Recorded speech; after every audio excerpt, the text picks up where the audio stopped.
Ancora un buongiorno a tutti voi da Telefriuli, bentrovati a questa edizione del nostro telegiornale. Come da previsioni, le precipitazioni abbondanti hanno colpito nuovamente le coste del Friuli Venezia Giulia. Se ieri le piogge avevano creato problemi e allagamenti, in particolare ad Aquileia, Grado, Fiumicello e Trieste, oggi un nubifragio ha allagato Lignano e la vicina Bibbione. Numerose le strade allagate, con i marciapiedi resi inagibili in molte zone della località balneare. Il forte temporale ha mandato in tilt il sistema delle condotte pluviali, a peggiorare la situazione anche gli aghi di Pino, che hanno bloccato l'afflusso dell'acqua piovana verso la rete di scarico in molti tombini sparsi nel territorio. All'opera le idrovore, gli uomini della Protezione Civile. Ricordiamo che l'allerta meteo prorogata dalla Protezione Civile prevede possibili criticità fino alla mezzanotte di oggi, e maggiori aggiornamenti sulla situazione di Lignano tra poco da voi la linea. Alla fine di questo telegiornale ci collegheremo in diretta con Alexis Sabot. Un'anziana è stata investita questa mattina alle 9 in via Montereale a Pordenone, in prossimità dell'incrocio con via dell'Artigliere. Per cause che sono al vaglio della polizia locale, la donna è stata urtata da un SUV condotto da un uomo che dall'ospedale stava procedendo verso largo San Giovanni. L'anziana, dopo l'impatto, è caduta a terra e ha sbattuto violentemente la testa sull'asfalto. Immediata la richiesta di soccorso, la donna è stata assistita dal personale del 118 che è arrivato sul posto con un'ambulanza. Le sue condizioni sono serie. Ed è rimasta seriamente ferita una persona in un incidente anche a San Tommaso di Maiano questa mattina. Lungo la regionale 463 alle 7:30 un furgone e una Fiat 600 si sono scontrati e l'ultimo mezzo è finito ruote all'aria con le due persone che si trovavano all'interno. Secondo una prima ricostruzione, il camioncino avrebbe tamponato l'utilitaria che si era fermata per svoltare. Uno degli occupanti dell'auto è stato soccorso dal 118 e dai vigili del fuoco di Gemona ed è ritrasportato all'ospedale di Udine. Un marito violento in fuga è stato rintracciato e arrestato dai carabinieri del nucleo radiomobile di Aurisina. Si tratta di un 42enne romeno scappato dopo l'ordine di carcerazione ricevuto per maltrattamenti domestici ai danni della moglie e della suocera. L'uomo, spesso ubriaco e litigioso, in una occasione aveva anche rotto il setto nasale alla moglie con una testata. La violenza era stata commessa come punizione perché la donna si era allontanata da casa per qualche istante. Ha preso il via ieri a Udine Friuli Doc con grande entusiasmo al taglio del nastro per l'edizione della ripartenza. In bocca al lupo a Friuli Doc 2022, vediamo chi ha le forbici, pronti per il taglio. Ci siamo, vice sindaco? Ci siamo tutti, anche l'Udinese, anche i nostri amici della Carinzia. E il taglio è avvenuto. È un grande momento e siamo soddisfatti perché dopo tanto febbrile lavoro, anche oggi muovendomi per le vie, per la piazza della città, ho visto veramente una grande intensità, una grande passione da tutti gli operatori che sono i veri protagonisti poi di questa manifestazione, e quindi il fatto che anche il sole ci arrida e che possiamo fare l'inaugurazione, questo è un altro lato positivo. Ecco, io penso che oggi da questa manifestazione, da questo evento ci saranno segnali positivi anche di ripartenza per Udine, per la città, per l'intero nostro territorio. Per quanto riguarda gli eventi, il richiamo turistico, devo dire che abbiamo avuto dei numeri che non abbiamo ancora quelli ufficiali, ma quest'anno hanno testimoniato il Friuli Venezia Giulia una meta di richiamo, sia il mare che la montagna che le città d'arte. Oggi oltretutto l'apertura normale rispetto agli anni precedenti di Friuli Doc testimonia che le persone hanno voglia di conoscere il Friuli Venezia Giulia e le persone del Friuli Venezia Giulia di viverlo, perché anche in Friuli Doc oggi troviamo persone della nostra regione ma anche persone che vengono da lontano per conoscere le tipicità culturali ed enogastronomiche del nostro territorio. Il Presidente della Giunta regionale di che cosa non fa mai mancare a tavola? No, diciamo che non ho piatti fissi, però se posso dire uno dei piatti preferiti, e non è per ringraziarmi Friuli Doc, è il frico.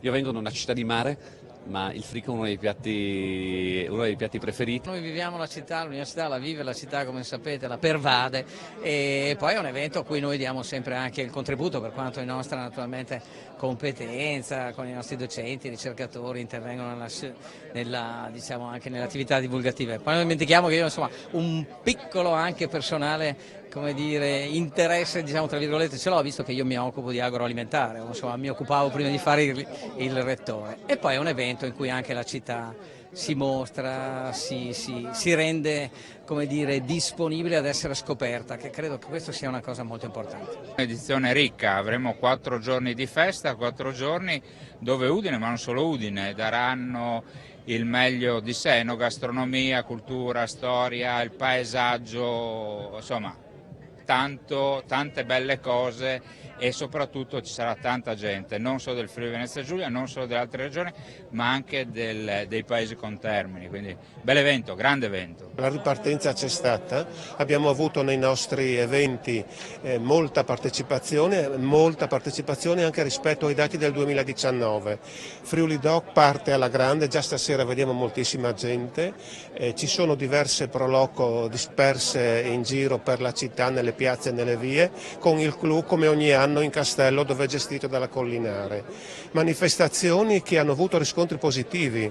Io dico perché? Perché abbiamo investito sulla qualità dell'offerta enogastronomica, sulla qualità dell'organizzazione e sulla qualità anche delle proposte che vengono fatte nei programmi che ogni iniziativa, ogni proloco porta sul territorio. Io comincio a avere qualche dubbio, qualche preoccupazione per gli eventi che sono programmati per l'autunno, perché l'aumento delle materie prime, l'aumento dell'energia elettrica, perché ogni manifestazione farà un contratto temporaneo per il collegamento con l'Enel o con altre aziende, e poi molti cucinano con il gas. Questo è veramente un problema che ci preoccupa. È la seconda giornata oggi di Friuli Doc con tanti eventi in programma, a cominciare dalle degustazioni di prosciutto crudo e di Montasio sotto la loggia del Lionello. Ci colleghiamo allora con Davide Vicedomini per farci raccontare un po' l'atmosfera che si respira in città in questo secondo giorno di festa. A te Davide, buongiorno.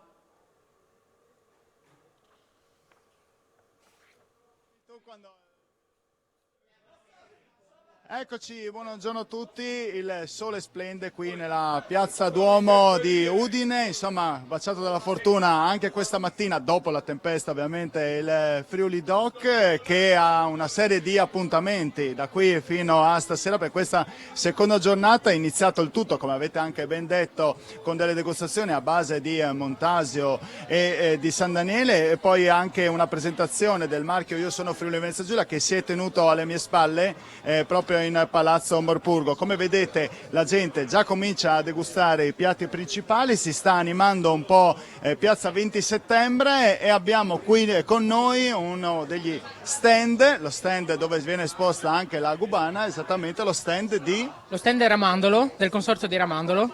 Brevemente, com'è andata la prima serata? Beh, ci si aspettava un pochino di meno gente perché appunto c'è stata anche la pioggia, perché poi era giovedì ovviamente, però invece si è vista veramente una bella affluenza e è stato un bel clima.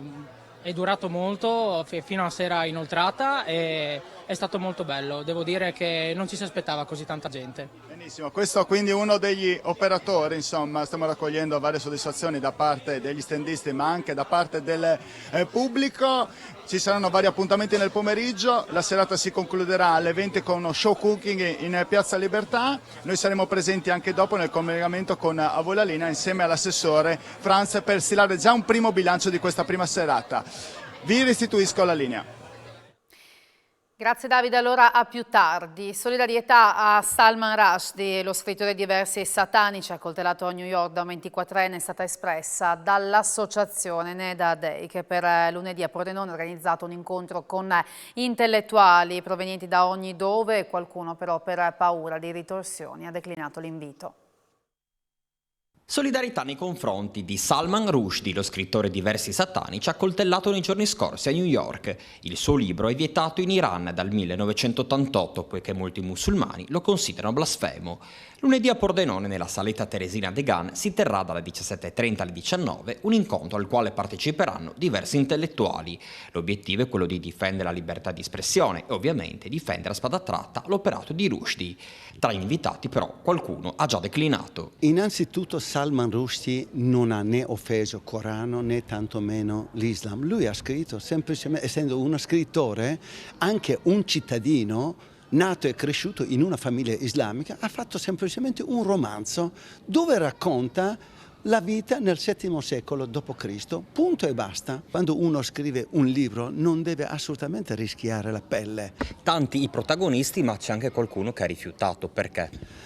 Noi abbiamo invitato tutti quanti, noi non andiamo a indagare, però io penso la paura non faccia parte della tradizione dell'essere umano, particolarmente degli intelligenti. Chi rifiuta vuol dire che dà una mano all'integralismo.